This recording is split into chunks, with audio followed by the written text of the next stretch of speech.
Failing to plan solo-friendly activities. Traveling alone doesn't mean you have to miss out on group experiences or activities that require a partner. Many solo travelers overlook opportunities to join group tours, workshops, or social events, leaving them feeling isolated or unfulfilled during their trips. Research activities tailored for solo travelers before you leave. Many cities offer guided tours, cooking classes, or cultural experiences where you can meet like-minded individuals. Hostels and local community boards are excellent resources for finding events or day trips designed for solo adventurers. These activities provide not only entertainment but also opportunities to make new friends and share stories. Engaging in solo-friendly activities also builds confidence in exploring your surroundings. Consider hiking a well-marked trail, visiting museums, or attending festivals that celebrate the local culture.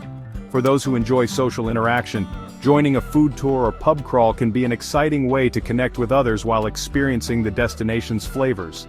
Having a mix of solo and group activities ensures you enjoy the best of both worlds, peaceful moments of self-discovery and shared experiences that create lasting memories. Solo travel is all about finding a balance that works for you, so don't hesitate to step out of your comfort zone.